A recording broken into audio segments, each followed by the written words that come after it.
All right, all right. Hello, everybody. Welcome back to another stream. Let's get things rolling, shall we?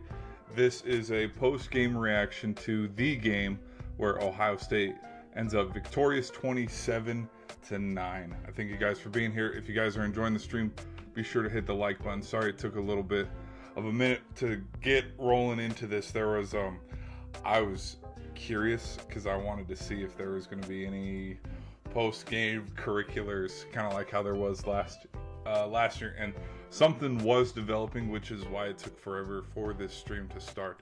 But let's roll into it. Like I said, Ohio State victorious this time around. It's been 2,000 some odd days. I don't know. Personally, I'm not a Buckeye fan, so I don't care about the day-to-day, like, actual count, like how obsessive Buckeye fans have, because it was like 2,100 something. I don't know. It's been 6 years almost to the day of them beating Michigan. Now, one thing that I will say is if Ohio State... Okay, this is going to be a long-winded rant for fun. Ohio State had the chance to play Michigan in 2020, but they ducked them. And then, what else? So from 2019 to 2021, they hadn't played each other, which I think went into the makings of, oh, this would just be perfect for Michigan to beat them, considering that they haven't played each other in 2 years almost. Anyways, after 4 straight losses, Ryan Day and the Buckeyes finally figured out, and they have improved to a 12-0 where they will, eventually meet up with Indiana. And I think we've kind of had this feeling all season where we have looked at who both of these teams have played, and we've seen kind of their record and we've seen their schedule. And I want to say from about week 7, week 8, we kind of knew, especially it was after the Indiana win. After Indiana beat Oregon, there's kind of that feeling of, okay, I think we know who's going to go to the Big Ten championship game. I think we know who's going to play in the final game for it. And there was a couple teams that were in the way that could have prevented it, but I mean, ultimately we have who kind of a lot of people were thinking about, which in fact, let's look at the standings now. Switch over here. Let's go. Okay, Big Ten. Okay, as you guys can see, overall 12-0, Ohio State 12-0. So 2 teams, Indiana and Ohio State. I'm glad we are in the college football playoff era that we are in, truthfully, because if it'd be really upsetting to see both of these 12-0 teams come in here to the Big Ten championship game, and then if Indiana won, Ohio State doesn't get to go to the playoff, or vice versa. Because I do think both teams have played pretty well this season. A lot of people are wondering, who has Ohio State played this year? Who has, Indiana played this year? If you look and you see who they have played up until this point, both of these teams respectively had some games. And then you add it to the resume for Julian saying, this was no slouch. This game was going to be a big game, and Ohio State came in and they answered, and they beat Michigan in their place too. And so one thing, let's look at now. Hold on. So when you go through Ohio State and you look at who they played this season, okay, some games that everybody's going to ignore. I think this is a big win. I think this is a big win. I think the Penn State game, it had the makings of being a big game earlier in the preseason because Penn State was ranked number 2 coming into the season. But big win. I'm not going to... I mean, it was Illinois. We saw what happened to Illinois for the rest of the season. But then the Michigan game. So 3 big wins. And then for Indiana... Oh, come on.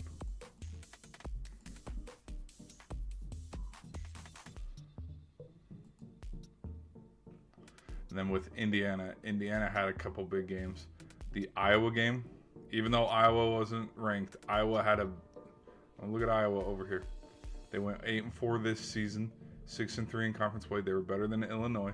So the Iowa game, the Oregon game, the Penn State game, and then now they have a chance to go play Ohio State. So I think both teams respectfully had, decent season and decent wins, and then even Oregon had some big wins, and they got a big one coming up now too. Okay, their biggest win was against Penn State. I think the Iowa win was a big one. Last week against USC was a big win. And so them as well, they had some pretty big wins. But so because Michigan did not play upset, Oregon will not go to the Big Ten championship game, which, I mean, it is what it is. Okay, if anybody's wondering about the BYU Central Florida UCF game, Cougars are up 38-21. I just wanted to look at that score real quick. Okay, let's switch over to do some, because I got to look at some stuff. Because we got to do a game cast, and I want to look at kind of like the stats and like the breakdown of my reaction to how this game went. I personally think with Michigan, okay, so I'm now, I'll keep my promise. I'm gonna make a Heisman video and a case for the Heisman for Julian Sain. I'll make that video now, because one thing that I was curious as to see, because this is what people have been arguing when they were arguing about Jeremiah Love winning the Heisman, Julian Sain winning the Heisman, Fernando Mendoza. When we look at the Heisman race and who's potentially going to win it, everybody has their, okay, this is why they should win it, this is why they shouldn't win it. Everybody goes to the schedule, who have they played, who's the biggest opponent, and I think one thing that I was saying for Julian Sain, at least, was if Julian Sain's going to be in the conversation for Heisman over Fernando Mendoza, the two things that he needs to do is, one of them, win the Big Ten championship game. I think that would be another. I think that would be, really pivotal because, you win your conference championship game, you win the Heisman. I mean, typically that is how it has gone. I know the last two Heismans, it hasn't been that way because, Travis Hunter didn't win his conference championship game. And Jaden Daniels didn't win the SEC championship. So, but, you look at others like Baker, Joe Burrow, Bryce Young, Devontae Smith, and from Travis Hunter to Devontae Smith too, like those were the only non-quarterbacks in that span of time too, and people are thinking this could be a year where it's a non-quarterback, and so that's why they're talking about Love potentially winning it. But I was saying, if he wins the Big Ten championship game, I think that could improve his, chances of winning it. But then also if he beats Michigan too. And then from the final remaining games, when you looked at who they played to end the season, because we were sitting when I made this first prediction, I think it was after the Penn State. It was either after the Penn State or the Purdue game, because I know didn't he throw for 4 touchdowns in this game? Yes, 4 touchdowns. He put up video game numbers in the Penn State game. And I said, okay, if he can keep on pace for the remainder of this and then beat Michigan, he could, have an argument on, okay, I should be in talks to win the Heisman. And with how he played today, exactly, I'm going to follow up on my word and say, yeah, I think he should be in contention. And right now, personally, my prediction and my pick for who should win the Heisman, whoever wins the Big Ten championship game. Unless we have a situation like this again where, let's say Fernando Mendoza has 3 or 4 touchdowns, but then Ohio State ends up winning it. That would be the only instance where I think the losing quarterback should get the Heisman. I mean, and I was making this case too with Bo Nix and Michael Penix 2 years ago. So I think, truthfully, I think whoever wins this game, because this is going to be a freaking huge game. I mean, the stats are not updated. The stats are only updated on his side because he played yesterday. ESPN's going to update the stats. He's going to have his 5 interceptions, 30 touchdowns to Mendoza's 32 and 5. And again, statistically, they are right there neck and neck, which is why I'm even making the case on, okay, we don't know who's going to win the Heisman. We don't know who to pick. Let's pick the dude that wins next Saturday. So I would not be, look at this. This is so cool. Just www, just going out on top. This is a huge game. And if I'm not mistaken, okay, not only are they 1-2, I don't think, yeah, not only are they 1-2, okay, winner this is going to be obviously number 1 overall in the bracket, but loser, I don't know if loser gets home field. I really don't. I think because rankings, just depending, because Texas Tech is a home team, Oregon's a home team, Ole Miss is a home. Ole Miss at 10-1. No, they should be 11-1. They won the other day. Okay, so maybe when we look at these stats, maybe these stats aren't up to date. Maybe Mendoza really is that far ahead, even after updating the stats. Anyways, regardless, I think when you look at it, I think, gosh, I lost my train of thought here. Hold on. What was I looking at? Oh, we were looking at rankings. You know, in fact, hell, I'll show you guys the rankings too. Show you what I'm looking at.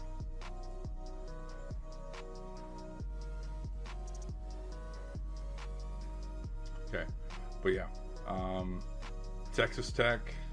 Well, but Texas Tech has to win the Big 12 championship game too. I think if Texas Tech loses to BYU, they're still going. Now, because Texas A&M lost. Oh yeah, this isn't up to date either because Texas A&M lost. Okay, Texas A&M is getting a home game. They are yeah, they went 11-0 and they lost to Texas last night, but Texas A&M isn't going to get punished for losing. You know, after going 11-0, they're not going to get punished off of one loss and have to be an away team. That would be BS, personally. Now, I still also think Texas A&M should be playing Georgia for the SEC title game, but I don't make those decisions. So again, yeah, Oregon's not going to the Big Ten championship game, but if they win today, they get a home game. Like I said, Ole Miss already has a home game. I think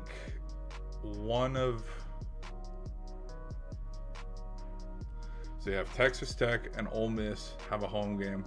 Only 2 other teams can get a home game, and Notre Dame's getting one because they'll probably play the 12 seed. So it's like, okay, do we give Ohio State or Indiana the home team? Because I don't know. Either way, it's gonna figure itself out. I don't know. But I think Sam played absolutely phenomenal today. Like he tore it up. I was personally kind of, just because of the mental psyche behind some of these games, and especially losing 4 in a row, I had a feeling that this could have been something where it's like, okay, if Ohio State doesn't get it figured out early in the game, they're probably going to lose this. I think one thing, this is actually pretty impressive to look at. Look at the box score here. Look at that. Ohio State's defense didn't allow a single point in the second half. Shutting down Michigan. That's actually, I will give them lots of credit for that. That's actually pretty impressive.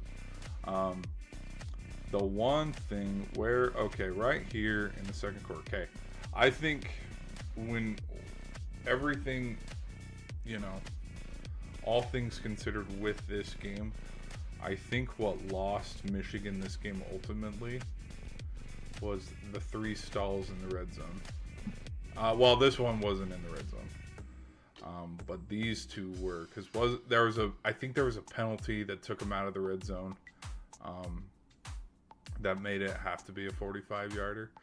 But the fact that their first 9 points could have been touchdowns, that's, instead of it again, instead of it being 3-0, it's 7-0, 14-0, 14-3, 14-10, and if they get a touchdown here, 21-10. It would have been 21-10, and Ohio State would have had to crawl their way back even more. And I think with the lead of 21-0, I think the chemistry of the offense would have been a lot better for Michigan, and I think there would have been a lot more momentum in that instance. But I think Ohio State's defense, I will give credit to I'll give credit to both defenses. I think both defenses played actually pretty well. Now, this Jeremiah Smith touchdown, everybody called it controversial. I don't actually think it was pretty controversial. Like, I know he bobbled it into the end zone, but like, he broke the plane. And I think if we have to go down to a ticky-tack, because we saw the play in real time and we saw how the play developed and stuff, like just with the speed of the game, it's a bang-bang play. And I mean, when you slow, because sometimes we've had to determine touchdowns like on a micro, like, okay, slow this frame all the way down to 2% to get it. Like, we've already established, what a secure catch is on the sideline. And like, even look at, I'm going to kind of compare here, but for example, last month's touchdown for Indiana at the very end of the game, where the first foot touchdown and then then he swiped out of bounds, and like, if you like zoomed in all the way, maybe the second foot grazed the grass just a little bit. Like, with the power of technology, like, if that was real time, it wouldn't have been a touchdown. You know what I mean? Because with the naked eye, the ref wouldn't have been able to. You can say the same thing for this touchdown from Smith, because it looked like a touchdown. Made a catch, moved up the sideline, made a football play, and like broke away for the end zone. And then because right now the Oregon and Washington game's going on. What happened with the running back last week? Was it James? Or it was either James or Whittington. Like, he fumbled the football into the end zone and then caught it again, and everybody was like, whoa, watch out here. So personally, I think it was a touchdown. A lot of people might hate that, but I mean, if we have to slow it down all the way to determine, like, it looked like a touchdown.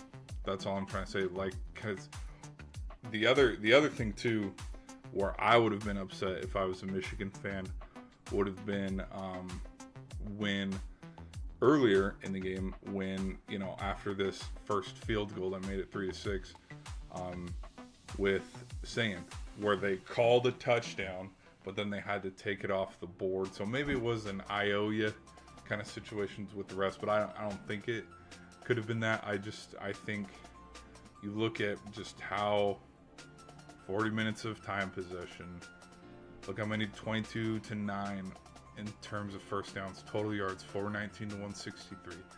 I think the people who are going to complain about this touchdown are the same people on the other side that were complaining about having Michigan live rent free after planting the flag. That's what I'm trying to say, because there was more situations and chances for Michigan to get back in this game, even if it was or wasn't a touchdown from Smith. I know all this, man, I'm making a long-winded, giving a lot of political speech here, but what we saw in the second half was a different Ohio State team, and I don't think Ohio State played with their food this year. And I think, they didn't shut down Julian Sand. Like, that, all this long-winded to say, I think that if this was the cause for why Ohio State won the game and Michigan lost, then why did Sand also have that Carnell Tate huge 50-yard bomb in the snow and then Innis before the halftime? That's all I'm saying. And I think the other thing too, when you look at it too, Marshall had this many carries, but then he didn't see the field for the rest of the game. He got injured. I don't know if he got injured in the first quarter or the second quarter, but it's after he banged up his shoulder because the backup. Where's the box score here? Yeah, Cudzall had to come in because he had 11 carries, 38 yards. Bryce Underwood, 6 for 1. Yeah, like Michigan couldn't get anything going in the pass game, but then also running. And I think that's the other thing too that people are going to forget about and not talk about. If Marshall wasn't injured, I think this game could have gone a different way. Even if, let's go back here. Where is the touchdown? Is it going to show the touchdown? Recap. No, there's no video. But even if it was or wasn't a touchdown, that's the other thing that people should talk about is somewhere after, I think it was the drive after they kicked the field goal here. Yeah, this is when he went out. So, yeah. And the other thing too, let's look at all of these. So, 2 minutes, 2 minutes, 5 minutes, 5 minutes, 5 minutes. It was a quick strike, 2 plays, because they got the no, it was the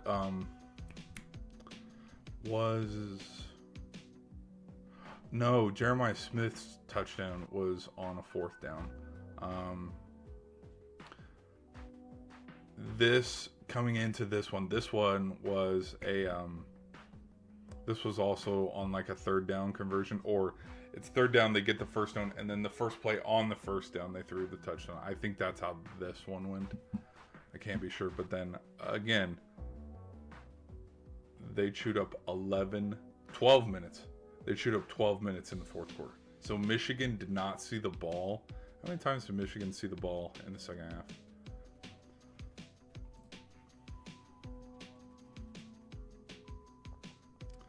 Michigan had 6 plays in the 3rd quarter, which, funny enough, that is exactly how Michigan beat Ohio State last year. They only had 9 plays. They had 6 or 9 plays in the 4th quarter. So that is funny. But look, punt, turnover on downs. Punt, touch, well, and then they took a knee to win it. But this drive too, how did this drive end? I don't remember how this, oh, well, no huddle, shotgun, incomplete. Because that was the other thing too that could have turned the momentum of the game as well, is after Ohio State punted on their first possession, Michigan did, even if they got a field goal here and made it 12-17, maybe they could have run with something. But there was a graphic too at one point also that showed -8 yards rushing. So again, hats off, and nobody's giving them credit. Well, I think people are, and I've kind of given them credit too, and I've talked about it. Ohio State's defense is pretty good. They are pretty good. And how many, I'm not going to go through all of the scores, but there's probably a handful of games that they've won where in the second half, team did not score one single point. I want to see that stat too, where from, when you look at the box score of all 12 games they played, how many points did they not give up in the second half? Curious on that. So other big players that I think had a big game. Oh, we got a little scuffle on the sideline. Oregon and Washington. Here's another fun little rivalry that no one talks about. Oregon and Washington. I would say Oregon and Washington have a bigger rivalry than Washington and Washington State for the Apple Cup, and then the Civil War between the Beavers and the Ducks. That's just me. Probably because there's been a lot of playoff implications just about every single time they've played since 2021. But good pass there. First down for the Huskies. Hold on. Somebody blew a whistle. He would have been gone for 6. I think, too, in my preseason prediction... Oh, yeah, that bounced off the turf. For the Huskies. The Huskies played they played a handful of teams. Let me see. Because I didn't know how well the Huskies would have done this season. Let's go to Washington. Yeah, they played Ohio State, Michigan,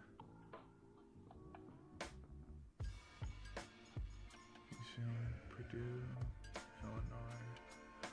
Because I was saying they have a unique chance to play upset. Yes. It was the Oregon, where Ohio State and Oregon, two huge Big Ten. Because if Washington won this game against Ohio State probably, because again, when we talk about mental psyche and pressure, if Ohio State had one loss, here, how much would that have affected them when they go play Illinois or when they go play Wisconsin? Because this was right after Wisconsin beat Penn State or something like this. Maybe it would have been a little different, because again, I think Wisconsin only won like 4 or 5 games this season. But maybe with their record in the Big Ten, because maybe they would have had one loss just like Oregon, maybe the pressure would have been just a little bit bigger. I don't know. But again, it's all, who knows, and it doesn't matter now because we got Indiana and Ohio State coming up, which I think that's going to be a big game. I have no clue who's going to win it. No clue. Because you look at this. You look at the QBs. Both QBs are pretty even. You look at the running backs. I think Bo Jackson had a big game too. And that's the other thing I'd be a little bit concerned about if I was a Michigan Wolverine fan, is 2 freshmen absolutely took over this game in the big house. Just imagine how much better they're going to keep getting when it goes back to Columbus. And then, yeah, I think Curry had a big game. Styles, yeah, Simon Styles had a big game too. But yeah, so 2 freshmen took over this game. Yeah, either way. All right, people, we're going to end the stream here. Sorry for me rambling. I think, let's check one more thing. I don't think we have any announcement on if Lane Kiffin is leaving or not. Sorry, I had to look down and make sure, double check my mic was on, because if my mic was not on, I would have been pissed. Texas.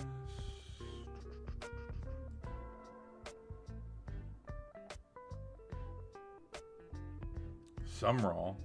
Who's Sumrall? Oh, Tulane. Sumrall emerges as favorite for Florida job. Ooh, does that mean Sumrall and Ratliff go together? Like Caleb Williams and little package deal maybe? Baylor, Texas lands. Okay, Kiffin to make... Yeah, but he hasn't made the decision yet. You want to know what's funny too is now everybody's talking about how... Oh, here, let me show you. As everybody's talking about, well, maybe Lane Kiffin stays. Maybe he stays. I was like, no. Y'all said he was leaving to LSU. I could see it be a big gotcha moment where, what if, we ran with the notion of, because there was the receipt thing on, okay, he had a private jet fly out, there was receipts on a house being bought in Baton Rouge, and it's like, what if, oh, hold on, game break, here we go, Vandy against Tennessee. Don't sleep on, 7-0.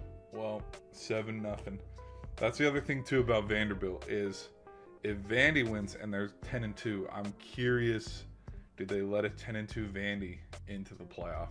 Because again, I don't know who made this point. They made this point forever ago, but when it was the 4-team playoff, the teams that were complaining the most about not getting in were the 5 and the 6 seed, which I get that. Like the teams that were ranked number 10, the teams that are ranked probably 6 through 10 knew going into the final week in conference championship, okay, if we don't win this game, we're probably not going. Like, they kind of knew, okay, it's a 4-team playoff race. Notre Dame's undefeated.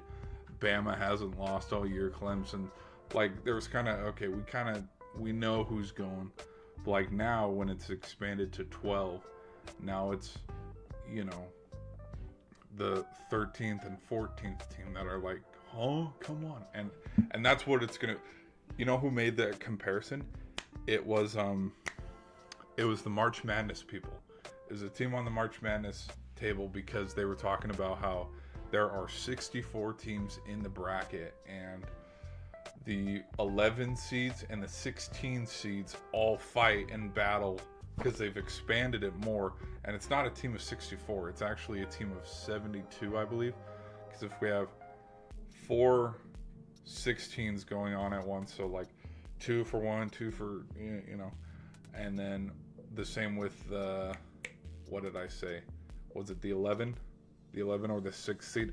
Whatever the case is, March Madness bracket started, I think it started with 32, and then it expanded and expanded, and it keeps expanding. And the dude that was on the panel said, like, hey, we've expanded it this much where we're giving the first 4 that round, where it's like we're giving them even more credit, and like conference championship credibility has gone out the window. Like, no one cares about the Big 12 championship bracket or the Big 10 or the Big East, like when they go through, because you get an at-large bid, and I think kind of the same thing applies here, where you expand it, and if you just keep expanding it, because I see people are talking about a 16 team. The truth is, you look at the teams here, and it's like, yeah, Oregon's a phenomenal team. Let's go to the rankings. Okay. Oh, little pushing and shoving. Oh yeah. Okay. So we got our 12 teams here. Okay, 1 through 12. All right, let's stop right here at Miami and then go to Utah. Okay, Utah, Vandy, Michigan. Okay, with Michigan losing today, this is exactly why. Well, but then you could argue for Texas because Texas beat Texas A&M. But only because Texas beat Texas A&M would that argument be there for, okay, we need to expand more, because I don't know the final implications on USC versus UCLA. I think that happens later today. But again, that's a 3-loss team. If Tennessee can't beat Vandy, or Vandy loses to Tennessee, it shows, okay, that's exactly why we had the cutoff. Arizona State didn't beat Arizona the other day. Okay, that's exactly why. So it's like that 12 team is lukewarm, and it's like, it's honestly, it's good, because yeah, we can't, because look how messy. Okay, 1, 2, 3, 4, 5, 6, 7, 8. We'd include BYU, and maybe we'd include Notre Dame. I don't know, but probably not, because Notre Dame's a 2-loss. But yeah, you got 7 teams here still fighting for 4 spots. So having 12 it's a good number. It's a good number. So yeah, Miami's still in the mix somewhere. I think Miami needs. Yeah, Miami won today. They beat Pitt. Blows up. Yep, 38-7. Good job. They need SMU or Virginia. So California. Who does Virginia? Virginia plays Virginia Tech, right? Oh yeah.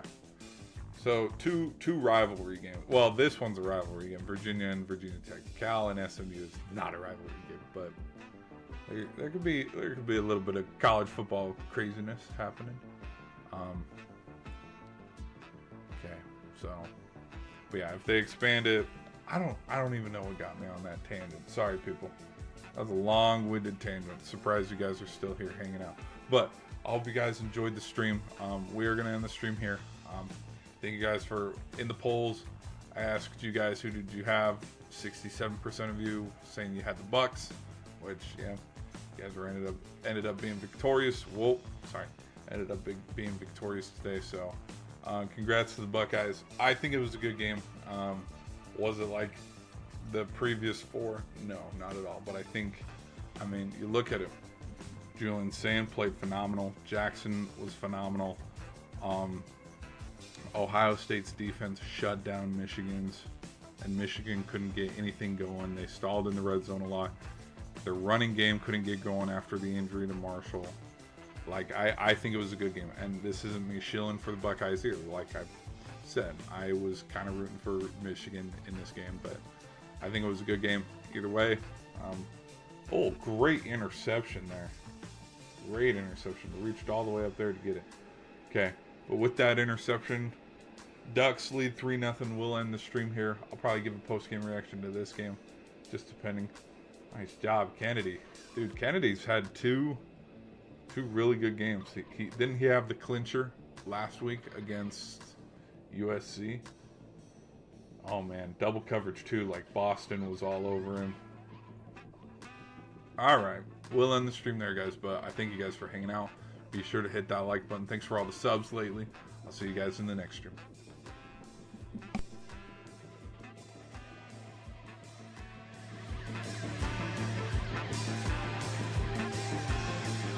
Oh my, I just skipped out. Hold on. Sorry, people. Hold on. Whoa.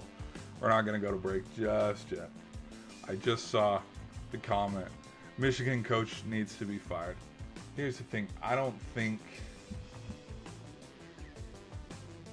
think Sharon Moore is going to get fired.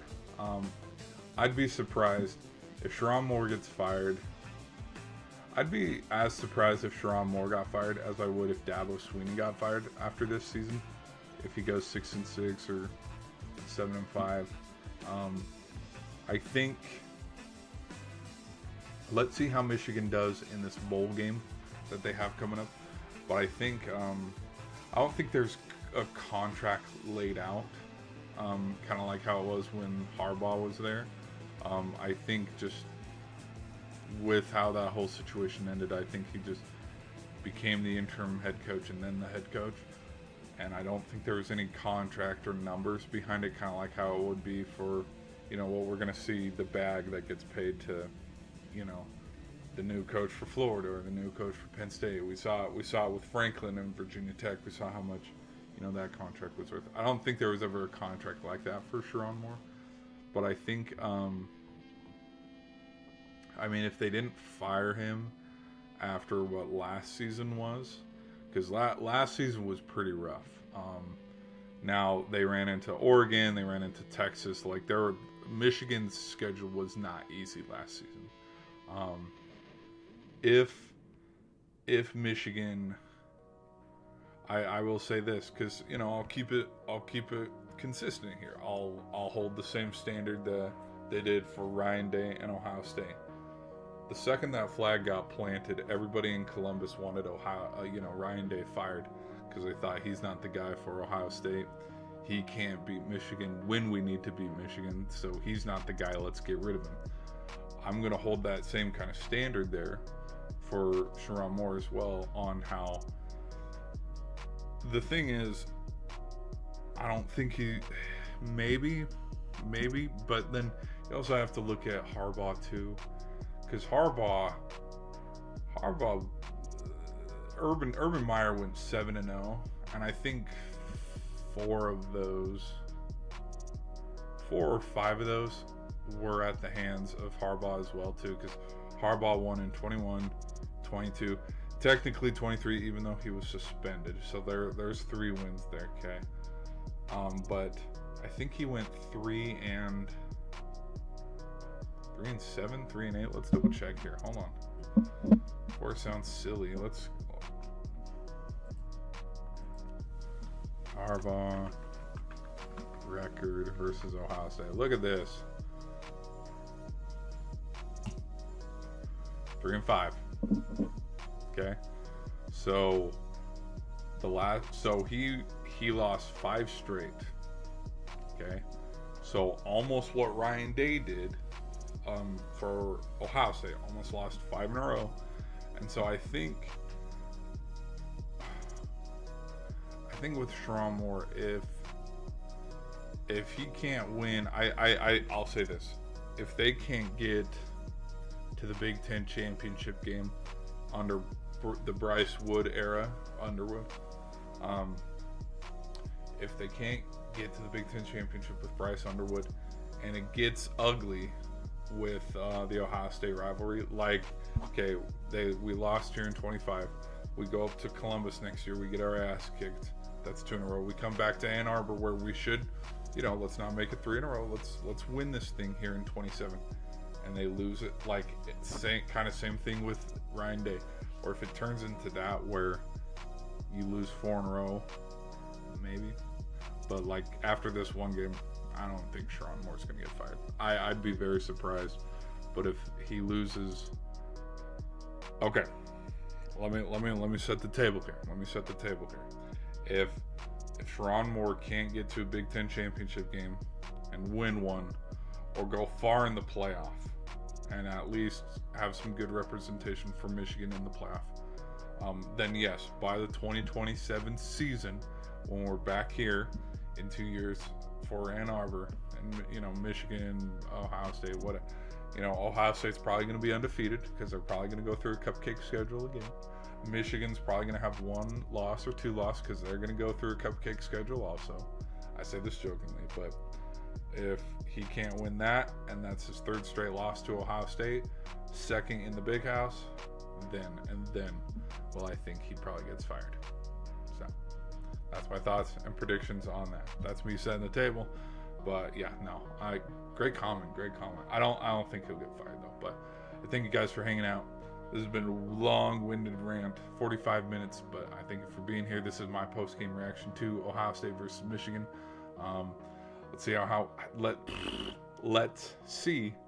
Ohio State does against Indiana.